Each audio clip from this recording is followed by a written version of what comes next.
السلام علیکم ورحمۃ اللہ وبرکاتہ۔ نحمدہ ونصلی ونسلم علی رسولہ الکریم، اما بعد فاعوذ باللہ من الشیطان الرجیم، بسم اللہ الرحمن الرحیم۔ محمد الرسول اللہ والذین معہ اشداء علی الکفار رحماء بینہم۔ صدق اللہ العلی العظیم وبلغنا رسولہ النبی الکریم، وَنَحْنُ عَلَىٰ ذَلِكَ مِنَ الشَّاهِدِينَ وَالشَّاكِرِينَ وَالْحَمْدُ لِلَّهِ رَبِّ الْعَالَمِينَ۔ إِنَّ اللَّهَ وَمَلَائِكَتَهُ يُصَلُّونَ عَلَى النَّبِيِّ يَا أَيُّهَا الَّذِينَ آمَنُوا صَلُّوا عَلَيْهِ وَسَلِّمُوا تَسْلِيمًا۔ اللهم صل على سيدنا ومولانا محمد بعدد كل ذرة مئة ألف مرة، کلما ذکرہ الذاکرون وکلما غفل عن ذکرہ الغافلون۔ رب اشرح لی صدری ویسر لی امری واحلل عقدۃ من لسانی یفقہوا قولی۔ سبحان ربک رب العزۃ عما یصفون وسلام علی المرسلین والحمد للہ رب العالمین۔ مولایا صلی وسلم دائما ابدا علی حبیبک خیر الخلق کلہم، هو الحبیب الذی ترجى شفاعته لكل حول من الاحوال مقتحم، محمد سید الکونین والثقلین والفریقین من عرب ومن عجم، ثم الرضا عن ابی بکر وعن عمر وعن علی وعن عثمان ذی الکرم۔ اللہ جل مجد الکریم کی حمد و ثناء اور حضور نبی اکرم نور مجسم رحمت دو عالم صلی اللہ تعالیٰ علیہ وآلہ وصحبہ وبارک وسلم کی ذات اقدس پر ہدیۃً تحفۃً درود و سلام آپ کی تعریف توصیف کے بعد رمضان المبارک کی 21ویں تاریخ، آخری عشرہ کی ابتدا، اور ذکر حضرت سیدنا علی بن ابی طالب رضی اللہ تعالی عنہ کا، کہ آپ کی شہادت میں مختلف روایات ہیں، لیکن اکثر جس روایت کو قبول کیا گیا وہ 21 رمضان المبارک کو آپ کی شہادت کا دن ہے۔ اس لحاظ سے ان کا ذکر خیر ویسے ہی ان لوگوں کا ذکر عبادت ہے، اور سیدنا علی رضی اللہ تعالیٰ عنہ شیر خدا، ان کو کئی نسبتیں چونکہ نبی کریم صلی اللہ تعالیٰ علیہ وسلم کے ساتھ ہیں، اس لحاظ سے وہ کیا آنکھیں ہوں گی جو مصطفیٰ کریم صلی اللہ تعالیٰ علیہ وسلم کو ٹک ٹکی لگا کے دیکھا کرتی تھی۔ جب کسی صحابی سے پوچھا جاتا کہ کیا تم نے نبی کریم صلی اللہ تعالی وسلم کو دیکھا، تو کہتے ہم دیکھا۔ کیف وجدت، کیسا پایا؟ تو کہتے کہ ہم تو یعنی نظر بھر کے دیکھ نہیں سکتے تھے آپ کے چہرے کے جلوے۔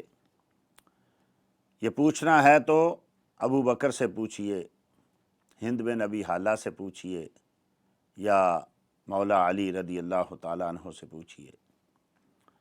یہ وہ لوگ ہیں جو نبی کریم صلی اللہ تعالیٰ علیہ وسلم کو دیکھا کرتے تھے۔ حضرت سیدنا علی رضی اللہ تعالیٰ عنہ، علی بن ابی طالب بن عبد المطلب بن ہاشم، نبی کریم صلی اللہ تعالیٰ علیہ وسلم کے چچا زاد، اور نبی کریم صلی اللہ تعالیٰ علیہ وسلم کی عمر کے 28ویں سال یا 33ویں سال یا بعض روایتوں کے بعد 30ویں سال آپ کی ولادت ہوئی۔ آپ کی ولادت کے بارے میں بھی امت میں کافی اختلاف ہے۔ کچھ لوگ، ایک تو تاریخ کا اختلاف، کچھ آپ کی جگہ کی ولادت کی جگہ کا اختلاف۔ شروع سے ہی اہل سنت اور روافض کے درمیان یہ اختلاف کہ آپ کی جائے ولادت کیا ہے۔ کچھ علماء نے بیان کیا کہ آپ کی جائے ولادت خانہ کعبہ ہے، اور کچھ علماء نے بیان کیا کہ نہیں، آپ کی ولادت حضرت ام فضل ابو طالب کے گھر میں حضرت فاطمہ بنت اسد رضی اللہ تعالیٰ عنہ اور ابو طالب کے گھر میں ہوئی۔ یہ کوئی ایسا اختلاف نہیں ہے، اگر آپ کی ولادت کعبہ میں نہ بھی مانی جائے تو کون سی آپ کی شان میں کوئی کمی واقع ہو جائے گی۔ یہ وہ لوگ ہیں کہ ان کو جگہوں کی وجہ سے فضیلت نہیں ملتی، بلکہ ان کی وجہ سے جگہوں کو فضیلت ملتی ہے۔ کچھ صحیح روایت تو نظر سے نہیں گزری باسند کہ آپ کی ولادت جو ہے وہ خانہ کعبے میں ہوئی، لیکن بہرحال علماء نے لکھا ہے بغیر سند کے۔ امام حاکم نے مستدرک میں لکھا، اسی طریقے سے فاقہی نے تاریخ مکہ میں لکھا، اور بھی بہت ساروں نے لکھا۔ بہرحال یہ کوئی ایسا اختلاف نہیں کہ اس کو یعنی بنیاد بنا کے ان لوگوں کی ذاتوں پہ کوئی اعتراض کیا جائے۔ یہ وہ لوگ ہیں جہاں قدم رکھتے ہیں اس جگہ کو برکت مل جاتی ہے۔ ان کی پرورش نبی کریم صلی اللہ تعالی وسلم کے گھر میں ہوئی۔ سیدہ خدیجۃ الکبریٰ کائنات کی سب سے بہترین تربیت کرنے والی عورت، بہترین ترتیب دینے والی عورت، بہترین وفادار عورت سیدہ خدیجۃ الکبریٰ رضی اللہ تعالی عنہا ام المومنین کے ہاتھوں میں ان کی پرورش ہوئی۔ ایک روایت میں نبی کریم صلی اللہ علیہ وسلم نے ارشاد فرمایا حضرت عباس بن عبد المطلب کو رضی اللہ تعالیٰ عنہ، اور بعض روایتوں میں کہ حضرت عباس بن عبد المطلب نے نبی کریم صلی اللہ علیہ وسلم کی سے بات کی اور کہا کہ ابو طالب کے ظاہری حالات کو اچھے نہیں ہیں، خاندان بڑا ہے، ان کی کوئی مدد کرنی چاہیے۔ تو دونوں نفوس قدسیہ حضرت نبی کریم صلی اللہ تعالیٰ علیہ وسلم اور حضرت عبداللہ بن عباس، حضرت عباس بن عبد المطلب رضی اللہ تعالیٰ عنہ ابو طالب کے پاس گئے کہ آپ کے اخراجات زیادہ ہیں اور حالات اتنے اچھے نہیں ہیں، تو ہم آپ کے پاس آئے ہیں۔ تو انہوں نے کہا کہ جہاں تک عقیل کی بات ہے وہ تو میں اپنی نظروں سے اوجھل نہیں کر سکتا، باقی میرے بچوں کے بارے میں جو تم چاہو فیصلہ کرو۔ حضرت جعفر بن ابی طالب جعفر طیار رضی اللہ تعالیٰ عنہ کو حضرت عباس نے لے لیا اور حضرت علی کو مصطفیٰ کریم صلی اللہ تعالی وسلم۔ حضرت جعفر کی پرورش حضرت عباس کے گھر میں ہوئی، سیدہ ام الفضل رضی اللہ تعالیٰ عنہ نے کی، اور حضرت مولا علی رضی اللہ تعالی عنہ کی پرورش نبی کریم صلی اللہ علیہ وسلم کے گھر میں ہوئی۔ حضرت خدیجۃ الکبریٰ رضی اللہ تعالی عنہ نے آپ کی پرورش کی۔ روایتوں میں آتا ہے کہ جب نبی کریم صلی اللہ تعالیٰ علیہ وسلم نے اعلان نبوت کیا تو آپ کی عمر 7 سال تھی، اگر یہ مانا جائے کہ آپ نبی کریم صلی اللہ علیہ وسلم کی ولادت کے 33 سال بعد پیدا ہوئے۔ بعض روایتوں کے مطابق آپ دوسرے ایمان لانے والے ہیں سیدہ خدیجۃ الکبریٰ کے، اور اکثر روایتوں کے مطابق دوسرے ایمان لانے والے حضرت سیدنا صدیق اکبر رضی اللہ تعالیٰ عنہ اور تیسرے حضرت مولا علی رضی اللہ تعالیٰ عنہ۔ امام اعظم ابو حنیفہ رضی اللہ تعالیٰ عنہ جو اس میں یعنی تطبیق کی بہت پیاری، کہ بجائے لڑنے جھگڑنے کے یہ کہا جائے کہ عورتوں میں سب سے پہلے سیدہ خدیجۃ الکبریٰ رضی اللہ تعالیٰ عنہ، مردوں میں جوانوں میں سب سے پہلے حضرت سیدنا صدیق اکبر رضی اللہ تعالیٰ عنہ، اور بچوں میں سب سے پہلے حضرت مولا علی رضی اللہ تعالیٰ عنہ۔ حضرت علی رضی اللہ تعالیٰ عنہ کی جب پرورش نبی کریم صلی اللہ تعالی وسلم کے گھر میں ہوئی تو سبحان اللہ، پھر ہم خود ہی سوچ سکتے ہیں کہ آپ کی پرورش کیسے ہوئی ہوگی۔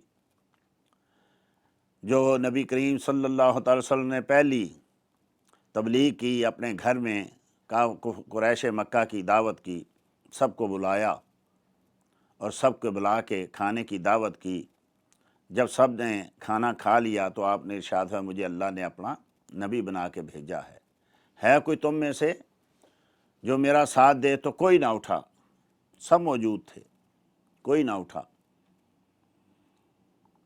حضرت علی رضی اللہ تعالیٰ اٹھے اور عرض کی یا رسول اللہ میں آپ کا ساتھ دیتا ہوں۔ آپ نے آپ کے سر مبارک پہ ہاتھ رکھا اور فرمایا بیٹھ جاؤ۔ بچے تھے ابھی۔ پھر آپ نے اعلان کیا، پھر دیکھا کوئی نہیں اٹھا، تو پھر حضرت علی رضی اللہ تعالیٰ عنہ اٹھے۔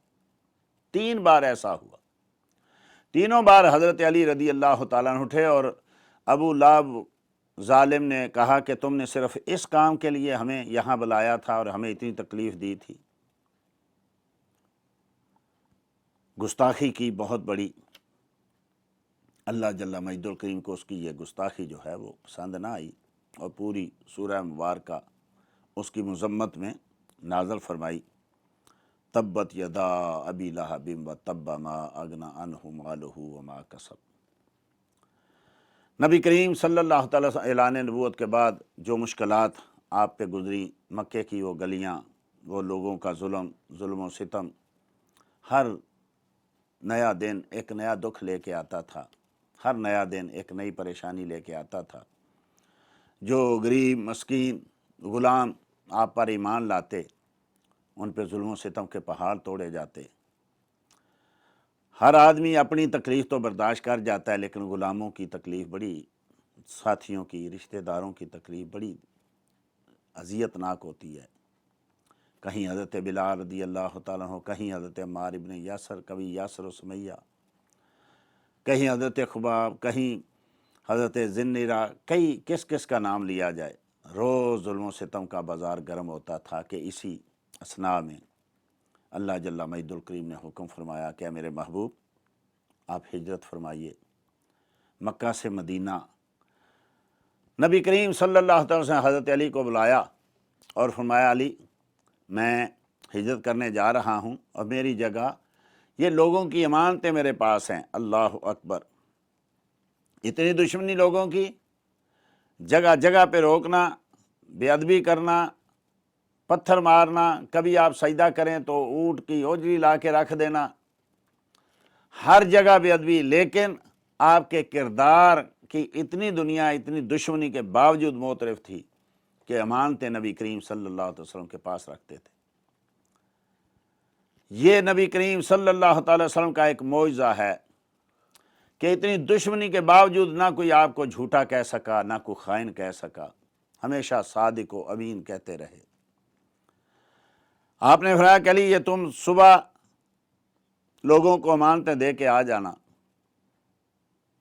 حضرت سیدنا صدیق اکبر رضی اللہ تعالیٰ عنہ کو ساتھ لیا، ہجرت فرمائی۔ لمبا واقعہ بیان ہو چکا کئی بار۔ حضرت علی رضی اللہ تعالیٰ عنہ یہاں بھی دیکھیے آپ کی یہ قربانی، کہ پتہ تھا کہ لوگ جو ہیں وہ معاذ اللہ استغفر اللہ شہید کرنے آ رہے ہیں، چونکہ سب لوگوں نے یہ اس رات ایک مشورہ کیا تھا کہ آج معاذ اللہ استغفر اللہ صبح ہوتے ہی نبی کریم صلی اللہ علیہ وسلم کو شہید کر دیا جائے گا۔ نبی کریم نکلے صلی اللہ علیہ وسلم تو کہتے ہیں کہ پورے قریش جو تھے آپ کے گھر کے چاروں طرف انہوں نے گھیرا بنایا ہوا تھا، اور اتنی جگہ نہیں چھوڑی تھی آپس کے درمیان سے کوئی گزر سکے۔ لیکن نبی کریم صلی اللہ علیہ وسلم جب نکلے تو وہاں سے ریت کا یا کنکریوں کی مٹھی اٹھا کے ایسے پھینکی، شاہت الوجوہ، کہا لوگوں کی آنکھیں جو تھیں وہ چندھیا گئیں، کچھ نظر نہ آیا۔ روایت میں آتا ہے حدیثی میں کہ جس کی آنکھ میں وہ کنکری پڑی، وہی جو ہے بدر کے میدان میں کام آ گیا، قتل ہو گیا۔ ان میں سے نبی کریم صلی اللہ علیہ وسلم نکلے اور کسی کو نظر نہیں آئے۔ مصطفیٰ کریم صلی اللہ علیہ وسلم کو دیکھنے کے لیے بھی آنکھیں چاہیے۔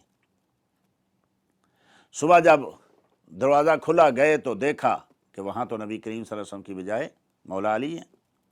تو پوچھا کہاں گئے نبی کریم محمد صلی اللہ علیہ وسلم؟ تو آپ نے کہا باہر تو تم تھے، پہرا تو تم دے رہے تھے، میں تو یہاں سو رہا ہوں۔ تو ان کو پتہ چلا کہ نبی کریم صلی اللہ تعالی وسلم تشریف لے گئے۔ آپ کی والدہ نے آپ کا نام حیدر رکھا۔ حیدر کا معنی شیر ہوتا ہے، شیر کو عربی میں حیدر بھی کہتے ہیں۔ اور غزوہ خیبر کے موقع پہ جب مرحب سامنے آیا، اس نے اپنا تعارف کرایا، تو اس وقت حضرت علی رضی اللہ تعالیٰ عنہ نے کہا تھا سمتنی امی حیدرہ، میری ماں نے میرا نام شیر رکھا ہے، حیدر رکھا ہے۔ لیکن جب ابو طالب آئے وہ اس وقت گھر میں نہیں تھے، تو پوچھا کہ بچے کا نام کیا رکھا؟ تو کہا حیدر رکھا ہے۔ تو کہا نہیں، میں اس کا نام علی رکھتا۔ تو آپ کا نام آپ کے باپ نے علی رکھا اور والدہ نے حیدر رکھا، اور بھی بہت سارے ناموں سے آپ پکارے جاتے ہیں، لیکن آپ سب سے زیادہ اپنی کنیت کو پسند کرتے تھے جو نبی کریم صلی اللہ تعالی وسلم نے رکھی تھی، کہ ایک بار کوئی نبی کریم صلی اللہ علیہ وسلم گھر ان کے گئے حضرت مولا علی رضی اللہ عنہ کے، تو سیدہ فاطمہ تو زہرا رضی اللہ تعالیٰ سے پوچھا کہ علی کدھر ہے؟ کہا میرے ساتھ کوئی بات ہوئی تھی، تو وہ غصے سے باہر نکل گئے۔ تو نبی کریم صلی اللہ علیہ وسلم تشریف لے گیا، دیکھا کہ حضرت علی جو ہیں مسجد نبوی میں سو رہے ہیں، اور آپ کی چادر جو ہے وہ آپ کے کندھے سے نیچے گری ہوئی ہے، اور مسجد چونکہ اس وقت پکی مسجدیں تو ہوتی نہیں تھیں، وہ ریت اور مٹی جو تھی وہ آپ کے جسم پہ لگی ہوئی تھی۔ نبی کریم صلی اللہ علیہ وسلم پیار سے اس مٹی کو ہٹا رہے تھے، جھاڑ بھی رہے تھے، اور ساتھ کہہ رہے تھے کم یا ابا تراب، اے ابو تراب کھڑے ہو جاؤ۔ تو وہ یعنی جب نبی کریم صلی اللہ علیہ وسلم نے ان کو کہا اے مٹی والے کھڑے ہو جاؤ، تو اس کو آپ بہت زیادہ پسند فرمایا کرتے تھے کہ یہ چونکہ نبی کریم صلی اللہ تعالی وسلم کی طرف سے جو ہے مجھے کنیت ملی ہے۔ جب کوئی آپ کو ابو تراب کہتا تو آپ بہت خوش ہوتے۔ دوسری آپ کی کنیت جو ہے وہ ابو الحسن معروف ہے، ابو الحسین بھی ہے۔ روایتوں میں جب امام حسن بلاتے تو ابو الحسین کہہ کے بلاتے، اور جب امام حسین بلاتے تو ابو الحسن کہہ کے بلاتے۔ ابو محمد بھی ہے، محمد بن حنفیہ کے یعنی نام سے، ان کا نام بھی ان کے وہ بھی آپ کے بیٹے ہیں، ان کا بھی انشاءاللہ ذکر ہوگا، یہ بھی آپ کی کنیت ہے، اور بھی بہت ساری کنیتیں ہیں۔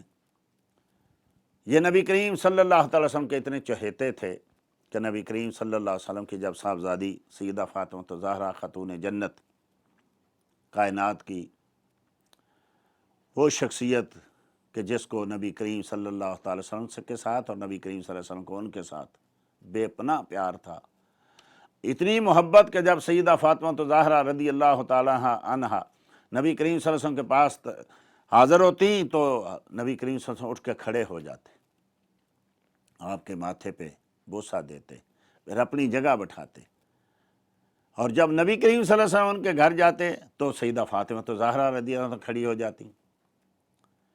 تو یہ باپ بیٹی کی دوسری بیٹیاں الحمدللہ سب ہمارے سر کا تاج ہیں، سب ہماری ماں باپ ان کے قدموں پہ نثار، لیکن سب سے زیادہ پیار سب سے چھوٹی بیٹی سیدہ فاطمہ زہرا رضی اللہ تعالی عنہا سے تھا۔ تو چونکہ ان سے پہلے حضرت علی سے پہلے کئی لوگوں نے آپ کا رشتہ مانگا، لیکن نبی کریم صلی اللہ علیہ وسلم خاموش رہے۔ پھر ایک دن حضرت علی رضی اللہ تعالیٰ عنہ کو بلایا اور یہ خوشخبری سنائی، تو حضرت علی رضی اللہ تعالیٰ نے عرض کی یا رسول اللہ میرے پاس تو کچھ بھی نہیں ہے، میں کیا دوں گا حق مہر میں؟ تو بعض روایت میں سیدہ عثمان غنی رضی اللہ تعالیٰ نے زرہ دی، بعض روایت میں نبی کریم صلی اللہ علیہ وسلم فرمایا وہ جو زرہ دی تھی وہ کہاں گئی؟ تو اس کو بیچو، اس کو بیچ کے آدھا جو ہے وہ سامان خریدو اور آدھا جو ہے وہ آپ کے حق مہر کے لیے رکھو۔ یہ وہ جوڑا سبحان اللہ، جنتی جوڑا، جتنی بھی تعریف آدمی کر سکے، بلکہ ہمارے پاس تو الفاظ ہی نہیں ہیں کہ ہم اس یعنی جوڑے کی کیا تعریف کریں اور کیا ان کی بارگاہ میں ہم ہدیہ تبریک پیش کریں۔ ہمارے علم، ہماری زبانیں، ہمارا طرز بیان، ہماری گفتگو کچھ بھی نہیں ہے ان کی بارگاہ میں۔ جب تک سیدہ فاطمہ زہرا رضی اللہ تعالی عنہا زندہ رہیں، حضرت علی رضی اللہ تعالیٰ نے کوئی دوسری شادی نہیں کی۔ بعض روایتوں میں ہے کہ ایک بار ابو طالب کی بیٹی سے، ابو جہل کی بیٹی سے آپ نے شادی کرنے کی کوشش کی تو نبی کریم صلی اللہ تعالی وسلم ناراض ہوئے، غصے میں آئے، اور آپ نے فرمایا میں حلال کو حرام اور حرام کو حلال نہیں کرتا، لیکن اللہ کے نبی کی بیٹی اور اللہ کے دشمن کی بیٹی ایک گھر میں نہیں رہ سکتی۔ تو حضرت علی رضی اللہ تعالیٰ عنہ سے آپ کی اولاد سبحان اللہ ساری دنیا جانتی ہے، حسنین کریمین حضرت امام حسن رضی اللہ تعالیٰ عنہ، اور تقریباً 11 ماہ بعد حضرت امام حسین رضی اللہ تعالیٰ عنہ، ان کے چھوٹے بھائی امام محسن چھوٹی عمر میں ہی جو تھے وہ فوت ہو گئے، اور حضرت زینب بنت علی رضی اللہ تعالی عنہا یہ حضرت فاطمہ زہرا رضی اللہ تعالی عنہا کی اولاد میں سے ہیں۔ آپ کی جو کل بیٹی ازواج ہیں کہ آپ کے یعنی حضرت سیدہ فاطمہ کے وفات کے بعد حضرت علی رضی اللہ تعالیٰ عنہ نے جن عورتوں سے شادی کی وہ 9 عورتیں ہیں، یعنی کل عورتیں آپ کی بیویوں کی تعداد 9 ہے۔ اور واقدی وغیرہ نے کہا کہ جو ام ولد ہیں، ام ولد کہتے ہیں جو لونڈی ہو اور اس سے اولاد پیدا ہو، وہ 18 ہیں۔ ابن کثیر کے نزدیک 19 ہیں اور واقدی کے نزدیک 18 وہ لونڈیاں ہیں جن کے ساتھ جو آپ کے گھر میں رہیں۔ سیدہ فاطمہ زہرا رضی اللہ تعالیٰ نے اپنی وفات سے پہلے حضرت علی رضی اللہ تعالیٰ کو وصیت کی کہ میرے بعد امامہ بنت زینب بنت رسول صلی اللہ تعالی وسلم سے شادی کرنا۔ حضرت زینب بنت رسول اللہ صلی اللہ تعالیٰ علیہ وسلم یعنی نبی کریم صلی اللہ علیہ وسلم کی سب سے بڑی بیٹی، جن کا نکاح ابو العاص آپ کے خالہ زاد بھائی سے ہوا تھا۔ آپ مومن ہو گئیں، اسلام لے آئیں، لیکن ابو العاص اسلام نہیں لائے تھے۔ قصہ مشہور ہے کہ جب وہ جنگ بدر میں قیدی ہو گئے تو نبی کریم صلی اللہ تعالی وسلم نے ارشاد فرمایا کہ فدیہ دو اور آزاد ہو جاؤ۔ تو ابو العاص رضی اللہ تعالیٰ نے مکے میں پیغام بھیجا تو حضرت زینب نے وہ اپنا ہار آپ کے فدیے میں بھیجا جو حضرت خدیجہ رضی اللہ تعالیٰ عنہا نے اپنی بیٹی کو جہیز میں دیا تھا، اپنا ہار۔ جب وہ ہار نبی کریم صلی اللہ علیہ وسلم کے سامنے پہنچا تو آپ نے پہچان لیا اور آپ کی آنکھوں سے آنسو آ گئے۔ تو صحابہ کرام سے ارشاد فرمایا کہ میری بیٹی نے اپنے خامند کے لیے یہ ہار بھیجا، یہ خدیجہ کا ہار ہے، اگر تم کہو تو میں ہار ان کو واپس کر دوں اور ابو العاص کو آزاد کر دوں۔ تو سب صحابہ نے کی یا رسول اللہ، ہماری جانیں بھی آپ پر قربان، ہمارے ماں باپ بھی آپ پر قربان، آپ جیسے چاہیں ویسے حکم فرمائیں۔ تو سیدہ فاطمہ زہرا رضی اللہ تعالیٰ نے اپنی وفات سے پہلے یہ وصیت فرمائی کہ میرے بعد امامہ بنت زینب رضی اللہ تعالیٰ وہ ہیں کہ جن کو نبی کریم صلی اللہ علیہ وسلم نماز پڑھتے ہوئے اپنے کندھوں پہ اٹھایا کرتے تھے۔ جب آپ رکوع کرتے تو آپ کو کندھوں سے اٹھا کے ممبر پہ بٹھا دیتے، رکوع کرتے سجدہ کرتے اور جب اٹھتے تو پھر ان کو لے کے اپنے کندھوں پہ بٹھا لیتے۔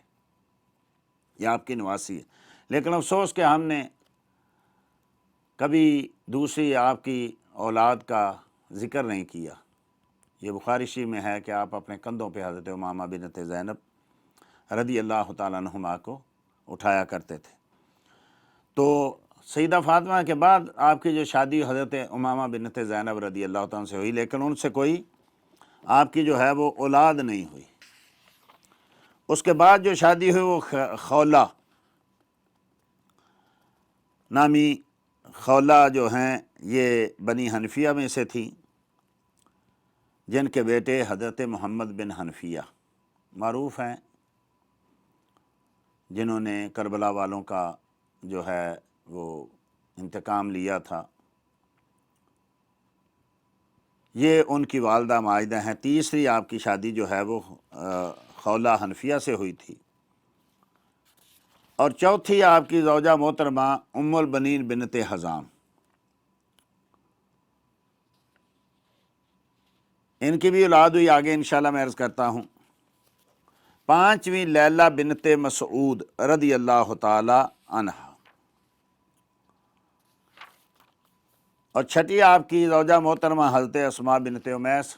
یہ اسماء بنت امیس رضی اللہ تعالی عنہا حضرت جعفر طیار کی بیوی ہیں۔ حضرت جعفر طیار رضی اللہ تعالیٰ جب شہید ہوئے تو ان کی شادی ہوئی سیدنا صدیق اکبر رضی اللہ تعالیٰ عنہ سے، ان سے محمد بن ابی بکر پیدا ہوئے، اور حضرت جعفر سے عبداللہ بن جعفر طیار رضی اللہ تعالیٰ عنہ پیدا ہوئے۔ پھر جب حضرت سیدنا صدیق اکبر رضی اللہ تعالیٰ عنہ کی وفات ہوئی تو پھر ان کی شادی ہوئی حضرت علی رضی اللہ تعالیٰ عنہ سے۔ اسی لیے سیدنا محمد بن ابی بکر رضی اللہ تعالیٰ عنہ جو ہیں وہ حضرت علی کے گھر میں ان کی جو ہے یعنی پرورش ہوئی، اور حضرت علی حضرت اسماء بنت امیس سے جو حضرت علی کی اولاد ہوئی وہ حضرت یحییٰ بن علی رضی اللہ تعالیٰ عنہ، اور ساتویں آپ کی زوجہ محترمہ ام حبیب بنت ربیعہ رضی اللہ تعالیٰ عنہ، آٹھویں آپ کی زوجہ محترمہ ام سعید بنت عروہ بن مسعود۔ یہ عروہ بن مسعود رضی اللہ عنہ وہی ہیں جو غزوہ حدیبیہ میں آئے تھے، اور جو کفار کی طرف سے جن نے آ کے وہ لکھا تھا سارے کا سارا جو معاہدہ ہوا تھا، اور واپس جا کے قریش کو بتایا تھا کہ میں بڑے بڑے بادشاہوں کے پاس ان کے درباروں میں گیا ہوں، لیکن میں نے کوئی ایسا، آپ کہتے ہیں وفد والا کیسر و کسرا، میں کیسر و کسرا کے درباروں میں بھی گیا، لیکن اللہ کی قسم میں نے کسی کو ایسا ادب کرتے نہیں دیکھا جیسا ادب محمد رسول اللہ صلی اللہ علیہ وسلم کے صحابہ کرتے ہیں۔ کیا کرتے ہیں؟ جب آپ وضو کرتے ہیں، جب آپ لعاب دہن پاک پھینکتے ہیں، جب آپ ناک مبارک کو صاف کرتے ہیں، تو جو بھی پانی یا لعاب دہن یا ناک مبارک جو بھی آپ یعنی آپ کے جسم سے جدا ہوتا ہے، الا وقت فی کفر راجو منہم، وہ کسی نہ کسی آدمی کی ہتھیلی پہ جا کے پڑتا ہے۔ جن کو وہ ملتا ہے وہ اپنے چہروں پہ ملتے ہیں، جن کو نہیں ملتا وہ ان کے ہاتھوں سے ہاتھ مل کے اپنے چہروں پہ مار رہے ہوتے ہیں۔ تو ان کی بیٹی ام سعید رضی اللہ تعالیٰ عنہ آپ کی آٹھویں زوجہ محترمہ ہے، اور ناویں محیہ بنت امر القیس۔ یہ 9 آپ کی ازواج محترات جو ہیں یہ حرائر ہیں، یعنی آزاد عورتیں جن سے آپ نے شادی کیا۔ جیسا میں نے پہلے عرض کیا کہ لونڈیاں بھی بہت ساری ہیں، لیکن ان کے نام جو ہیں وہ ذکر کرنا طوالت کا باعث ہوگا۔ 18 یا 19 ایسی عورتیں ہیں جن سے آپ کی اولاد ہوئی، لیکن وہ آپ کی ازواج نہیں ہیں بلکہ لونڈیاں۔ آپ کی اولاد میں سیدہ فاطمہ زہرا رضی اللہ تعالیٰ عنہ سے حضرت امام حسن، حضرت امام حسین، حضرت محسن، حضرت ام کلثوم الکبریٰ اور زینب الکبریٰ، یہ جو ہیں 5 اولادیں حضرت سیدہ فاطمہ زہرا رضی اللہ تعالیٰ عنہ سے ہوئیں۔ اور خولہ بنت یاس بن جعفر، ان سے محمد الحنفیہ،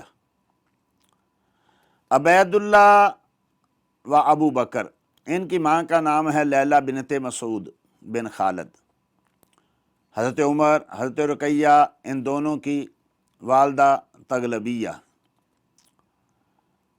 اور یحییٰ جیسا بھی بیان ہوا رضی اللہ تعالیٰ کی والدہ ماجدہ حضرت اسماء بنت امیس، حضرت جعفر، حضرت عباس، حضرت عبداللہ، ان تینوں کی والدہ کا نام ام البنین بنت حزام ہے، رملہ، ام الحسن یا ام الحسین، امہما ام سعید بنت عروہ بن مسعود ثقفی۔ ام کلثوم الصغریٰ، دوسری بیٹی آپ کی، پہلی ام کلثوم کبریٰ کہی جاتی ہے جو سیدہ فاطمہ کے وطن سے تھی۔ ام کلثوم صغریٰ اور زینب صغریٰ، جمانہ، میمونہ، خدیجہ، فاطمہ، ایک آپ کی بیٹی کا نام خدیجہ تھا، ایک کا نام فاطمہ تھا، یہ آپ نے اپنی والدہ کے نام پہ ان کا نام رکھا تھا۔ ام الکلام، نفیسہ، ام سلمہ، امامہ و ام ابیہا، ان کی مختلف مائیں ہیں جو امہات الولد ہیں۔ حضرت زینب کبریٰ بنت فاطمہ، ان کی شادی ہوئی حضرت عبداللہ بن جعفر طیار سے، ان کی اولاد ہے۔ ام کلثوم کبریٰ بنت فاطمہ، ان کی شادی ہوئی حضرت سیدنا فاروق اعظم رضی اللہ تعالیٰ سے، جو بہت بڑا ایک اختلافی مسئلہ ہے اہل سنت اور روافض کے درمیان، ان سے بھی اولاد ہے۔ جب سیدنا فاروق اعظم رضی اللہ عنہ شہید ہوئے تو پھر ان کی ابن جعفر بن ابی طالب سے شادی ہوئی۔ باقی زیادہ تر آپ کی بلکہ ساری کی ساری بیٹیاں جو ہیں وہ حضرت عقیل کی اولاد اور حضرت عباس کی اولاد سے ان کی شادیاں ہوئیں سوائے ام الحسن سے کہ ان کی شادی جادہ بن حبیرہ المخزومی سے ہوئی، اور فاطمہ کہ اس کی شادی جو تھی سعید بن الاسود بنی حارث بن اسد سے ہوئی، اور سینہ محسن بن علی رضی اللہ عنہ بچپن میں ہی فوت ہو گئے تھے۔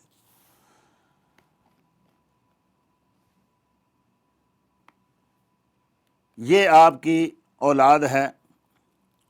یہ جو ابھی میں نے روایت پیش کی ہے یہ روایت ہے ابن قتیبہ کی۔ ابن قتیبہ نے یہ ساری کی ساری جو ہے یعنی تفصیل بیان کی ہے۔ دوسری روایت جو ہے ابن فندق،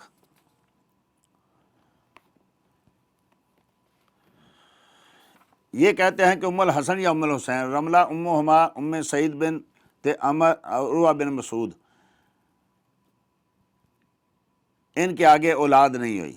رملہ بنت علی کانت عند ابی الحیاج بن عبداللہ بن ابی سفیان بن حارث، ام کلثوم صغرا، زینب صغرا، ام ہانی، ام الکرام، ام جعفر الجمانہ، ام سلمہ، میمونہ، خدیجہ، فاطمہ، امامہ، یہ سب حضرت علی رضی اللہ تعالیٰ کی بیٹیوں کے نام ہیں۔ حضرت رقیہ، مسلم بن عقیل، ان سے بیٹے ہوئے عبداللہ، علی، محمد بن مسلم بن عقیل، اور زینب صغرا یہ محمد بن عقیل رضی اللہ تعالیٰ کی زوجہ محترمہ، ان سے عبداللہ پیدا ہوئے۔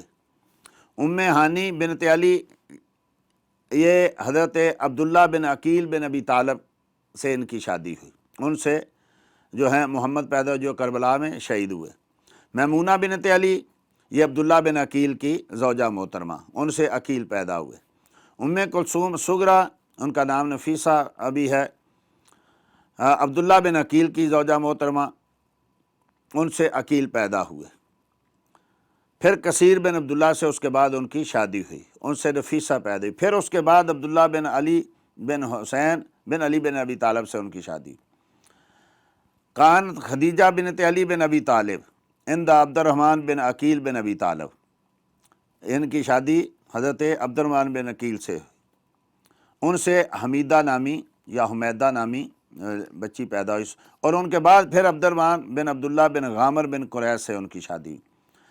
فاطمہ بنت علی ان کی شادی سعد بن عقیل بن ابی طالب سے ہوئی، اور ان کے بعد پھر سعد بن اسود بن بختری سے، ان سے برہ نامی بیٹی ان کی پیدا ہوئی، اور پھر اس کے بعد اور امامہ بنت علی ان کی شادی ہے سلط بن عبداللہ بن نوفل بن حارث بن عبد المطلب سے، ان سے نفیسہ نامی بیٹی پیدا ہوئی۔ لیکن آپ کے جو زوجات مبارکہ سے اولاد پیدا ہوئی تو وہ بہت سارے ایسے ہیں جن کے آگے اولاد نہیں چلی، سوائے امام حسن بن علی، حسین بن علی، محمد بن علی، اور اسی طریقے سے عمر بن علی بن ابی طالب، عباس الاکبر، ان کی اولادیں ہوئیں، اور عثمان بن علی ان کی بھی اولاد ہوئی، اور آپ کی جو بیٹیاں ان سے زینب کبریٰ کی اولاد، زینب صغریٰ کی اولاد، فاطمہ، ام ابیہا کی اولاد، ام الحسین کی اولاد، ام القرآن، ام سعد بن اسود، اور رقیہ بنت علی یہ مسلم بن عقیل کے عقد میں تھی، ان کی بھی اولاد ہوئی۔ یہ ہیں ان آپ کی اولاد جن سے آگے آپ کی نسل چلی۔ یہ آپ کی حضرت علی رضی اللہ تعالیٰ عنہ کی ازواج مطہرات اور آپ کی جو ہے اولاد کا مختصر جو ہے وہ ذکر ہے۔ حضرت علی رضی اللہ عنہ کے فضائل اتنے ہیں کہ ساری عمر بھی آدمی لگا رہے تو آپ کے فضائل بیان نہیں کر سکتا۔ حضرت امام احمد بن حنبل رضی اللہ عنہ فرمایا کرتے تھے کہ اگر آپ کے فضائل آدمی دیکھے تو ایسے لگتا ہے کہ سب صحابہ سے افضل ہیں، جو جتنے روایات ان کے فضائل میں مروی ہیں، چونکہ ایک پورا گروہ تھا، اہل سنت تو تھے ہی، تو اس لیے آپ کے فضائل بے شمار۔ لیکن آپ فرماتے ہیں کہ چونکہ عقیدہ اہل سنت اور اجماع اس پہ ہے کہ امت میں نبی کریم صلی اللہ علیہ وسلم کے بعد سیدنا صدیق اکبر، پھر فاروق اعظم، پھر عثمان غنی، اور پھر مولا علی رضی اللہ تعالیٰ عنہ، نبی کریم صلی اللہ تعالیٰ علیہ وسلم نے آپ کے جو فضائل بیان کیے، ایک تو ان میں مشہور ترین حدیث من کنت مولا فہذا علی مولا، جس کا میں مولا ہوں اس کا علی مولا۔ اب اس روایت کے اتنی اسناد ہیں، امام نسائی نے اس پہ لکھا، امام ابن مردویہ نے لکھا، ابن عقیلہ نے لکھا یہ سب ملا کے ان کی جو اسناد ہیں تقریباً 100 سے جو ہے حدیث ولایا کی اسناد جو ہیں وہ بنتی ہیں۔ اور پھر آپ کے بارے میں مشہور کہ یعنی حضرت علی رضی اللہ عنہ کا چہرہ دیکھنا عبادت ہے۔ صحابہ کہتے ہیں جن میں حضرت ابو سعید خدری ہیں، انس بن مالک ہیں، دیگر صحابہ ہیں، کہ ہم صحابہ میں یہ بات معروف تھی کہ مومن اور منافق کی اگر پہچان کرنی ہو تو حضرت علی رضی اللہ تعالیٰ عنہ کا نام لیا جائے۔ اگر حضرت علی کا ذکر کیا جائے، چہروں پہ رونق آ جائے تو سمجھ لینا یہ مومن ہے، اور اگر حضرت علی رضی اللہ عنہ کا ذکر کیا جائے اور کسی کے چہرے کا زاویہ بگڑ جائے تو سمجھ لینا وہ منافق ہے۔ یعنی آپ نشانی ہیں، آپ مقیاس ہیں، آپ ترازو ہیں مومن اور منافق کے پہچاننے کا۔ آپ کا ذکر منافق نہیں کرتا، نہ سنتا ہے، اور مومن جو ہے وہ آپ کا ذکر کر کے خوش ہوتا ہے، سن کے بھی خوش ہوتا ہے۔ یہ حضرت علی رضی اللہ تعالیٰ کی بہت بڑی فضیلت۔ دوسری یہ فضیلت ایک کہ جب غزوہ خیبر ہو رہا تھا تو کتنے دن لڑائی ہوتی رہی، جنگ ہوتی رہی، فتح نہیں ہو رہی تھی، لیکن ایک دن نبی کریم صلی اللہ علیہ وسلم نے ارشاد ہے بخاری شریف کہ کل میں جھنڈا اس کو دوں گا جس سے اللہ اور اللہ کا رسول پیار کرتا ہے اور جو اللہ اور اللہ کے رسول سے پیار کرتا ہے۔ تو صبح ہوئی تو فرمایا عین علی، علی کدھر ہیں؟ تو اس کی یا رسول اللہ ان کی آنکھیں آئی ہوئی ہیں، آنکھیں خراب ہیں، نظر کچھ نہیں آتا۔ حضرت علی رضی اللہ عنہ کہتے ہیں کہ میں ایسے ہاتھ کرتا تو میرا ہاتھ نظر نہیں آتا تھا۔ تو نبی کریم صلی اللہ علیہ وسلم نے بلایا، میری آنکھوں میں اپنا لعاب دہن پاک لگایا اور ساتھ یہ دعا کی اللہم اذھب عنہ الحر والبرد، او کما قال صلی اللہ علیہ وسلم، کہ اے اللہ علی سے گرمی اور سردی لے جا۔ سخت سردی میں آپ باریک کپڑے پہنتے تھے اور سخت گرمی میں آپ موٹے کپڑے پہنتے تھے۔ یہ نبی کریم صلی اللہ علیہ وسلم کی دعا کا نتیجہ۔ اے علی یہ تلوار لو، جا کے سیدھا جنگ نہیں شروع کر دینی، بلکہ کیا کرنا ہے کہ پہلے ان کو دین کی دعوت دینی ہے۔ اگر تیرے کہنے سے ایک بھی آدمی مومن ہو جائے، مسلمان ہو جائے، تو تیرے لیے سرخ اونٹوں کے خزانے سے بہتر ہے۔ نبی کریم صلی اللہ علیہ وسلم نے ارشاد فرمایا کہ علی تیرے بارے تیری مثال میری امت میں سیدنا عیسیٰ علیہ السلام کی مثال ہے۔ فرمایا ان کے بارے میں بھی 2 گروہ غرق ہو گئے اور ایک گروہ جو ہے وہ حق پہ رہا، ہدایت پا گیا۔ تیرے بارے میں بھی میری امت میں 2 گروہ غرق ہو جائیں گے، تباہ ہوں گے، اور ایک گروہ جو ہے وہ صحیح ہوگا، وہ صحیح ہدایت پا جائے گا۔ فرمایا ایک وہ جو تجھ سے اتنی محبت کرے کہ تجھے جو تیرا رتبہ نہیں وہ بھی دے۔ آپ کو وہ بھی لوگ ملیں گے، اکثر ملیں گے، جو سب صحابہ سے افضل، سب نبیوں سے افضل، بلکہ بعض اوقات تو معاذ اللہ استغفر اللہ اب یہ بھی سننے میں آ رہا ہے کہ نبی کریم سے بھی افضل، اور بعض تو ظالم یہاں تک پہنچتے ہیں کہ اللہ سے بھی افضل، کچھ تو اللہ کہتے ہیں، کچھ اللہ سے بھی افضل۔ فرمایا جو تیری محبت میں غلو کرے گا وہ یوں ہی ہے جیسے عیسائیوں نے حضرت عیسیٰ کے بارے میں غلو کیا، ان کو اللہ یا اللہ کا بیٹا کہہ دیا۔ کچھ لوگ تیرے ساتھ اتنی محبت میں غلو کریں گے کہ تجھے نبیوں سے بھی بڑھا دیں گے۔ فرمایا دوسرا گروہ جو تجھ سے بغض رکھے گا، جیسے حضرت عیسیٰ سے یہودیوں نے بغض رکھا، اور معاذ اللہ استغفر اللہ ان کو نبی تو کیا حلال زادہ ماننے سے بھی انکار کر دیا، لیکن ایک گروہ تھا جو ان کو رب کا نبی مانتا تھا، وہ ہدایت پہ رہا۔ اب آپ یہاں بھی دیکھ لیں، حضرت علی سے یہ سند صحیح سند کے ساتھ مرفوع جو روایت ہے، صحیح سند کے ساتھ یہ مروی ہے، میرے بارے میں 2 گروہ جو ہیں جہنم میں جائیں گے، ایک گروہ جو ہے وہ جنت میں جائے گا۔ زیادہ محبت کرنے والا، ہاتھ سے بڑھانے والا ہی فرمایا جہنم میں جائے گا، اور فرمایا مجھ سے بغض رکھنے والا بھی جہنم میں جائے گا۔ ایک گروہ ہے جو مجھ سے پیار کرے گا اور مجھے وہی حیثیت دے گا جو میری ہے، وہ جنت میں جائے گا۔ آج آپ دیکھ لیں یہ سارے گروہ موجود ہیں، کچھ اتنا زیادہ پیار کرتے ہیں، نبیوں سے بڑھاتے ہیں، دعویٰ کرتے ہیں، اور کچھ آپ کا نام سننے کے لیے تیار نہیں ہے۔ اور الحمدللہ اہل سنت و جماعت حضرت علی رضی اللہ تعالیٰ کی محبت کو اپنا دین، اپنا ایمان کا جو سمجھتے ہیں، لیکن ان کو رتبہ وہی دیتے ہیں جو ان کو رتبہ اللہ کے محبوب کریم صلی اللہ علیہ وسلم کی زبان سے مل چکا۔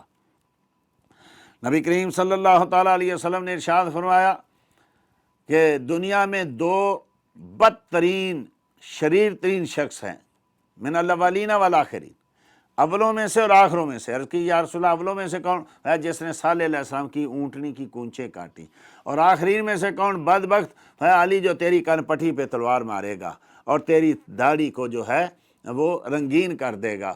تو یہ جو حضرت علی کے ساتھ تھے، جو اپنے آپ کو شیعان علی کہلاتے تھے، جب حضرت علی اور حضرت امیر معاویہ رضی اللہ تعالیٰ عنہما کے درمیان صلح کی کوشش ہوئی تو کچھ لوگ حضرت علی کے بھی خلاف ہو گئے، حضرت امیر معاویہ کے بھی خلاف ہو گئے۔ وہ جو خارجی نکلے یہ سب حضرت علی رضی اللہ تعالیٰ کے ساتھی تھے، لیکن چونکہ انہوں نے کہا کہ حضرت علی معاذ اللہ استغفر اللہ مشرک ہو گئے، انہوں نے غیر اللہ کو حکم بنا لیا، اور پھر معاویہ سے انہوں نے رضی اللہ معاویہ سے انہوں نے صلح کر لی، لہٰذا ہم ان کے بھی دشمن۔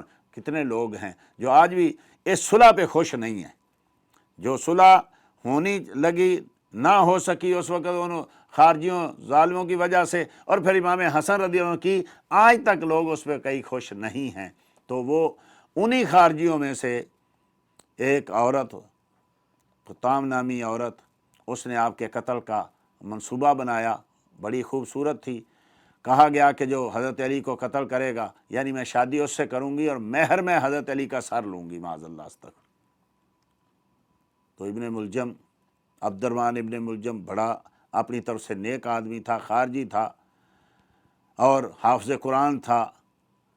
3 آدمی نکلے، ایک حضرت امیر معاویہ کو قتل کرنے کے لیے، شہید کرنے کے لیے، ایک عمرو بن عاص رضی اللہ عنہ کو شہید کرنے کے لیے، اور ایک مولا علی رضی اللہ عنہ کو شہید کرنے کے لیے۔ تینوں نے ایک صبح ہی حملہ کرنا تھا۔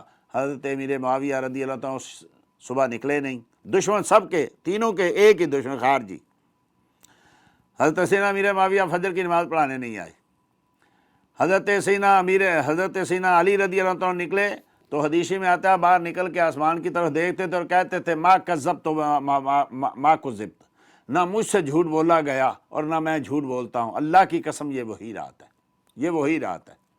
پھر آپ اندر چلے گئے، پھر نکلے، پھر، اور ابن ابی دنیا نے نقل کیا مقتل علی میں کہ آپ جب نکلے تو کچھ بطخیں چیخ رہی تھی، لوگوں نے ہٹانی چاہیے تو نہیں رہنے دو، یہ آج میری شہادت کا غم منا رہی ہے۔ مسجد میں گئے تو مسجد میں تھا ظالم، حالانکہ شروع میں آپ اس کو جانتے تھے، آپ کے یعنی ساتھیوں میں سے تھا، تو پھر اس نے آپ کو تلوار کا وار کیا جو آپ کی کن پٹی پہ لگا، اور آپ کی پوری داڑھی جو ہے وہ رنگین ہو گئی۔ 21 رمضان المبارک کے دن آپ کی شہادت ہوئی۔ دعا ہے کہ اللہ جل مجدہ کے ہم سب کو ان کی محبت میں موت زندگی عطا فرمائے، ان کی محبت میں موت عطا فرمائے۔ جب خدمت میں تھے حاضر ان کی ابو بکر و عمر، عثمان و علی، اس وقت رسول اکرم کے دربار کا عالم کیا ہوگا۔ ہم نے ان میں دشمنیاں ڈال دیں، ہم نے ایک دوسرے کا دشمن بنا دیا۔ یہ تو سب مہر محبوب کریم صلی اللہ علیہ وسلم کے باغ کے کھلے ہوئے پھول ہیں، ایک طرف علی، ایک طرف عمر، ابو بکر ادھر، عثمان ادھر، ان جگمگ تاروں میں مہتاب کا عالم کیا ہوگا۔ چاہیں تو اشاروں سے اپنے کایا ہی پلٹ دیں دنیا کی، یہ تو حال ہے خدمت گاروں کا، سردار کا عالم کیا ہوگا۔ وما علیہ الا البلاغ المبین۔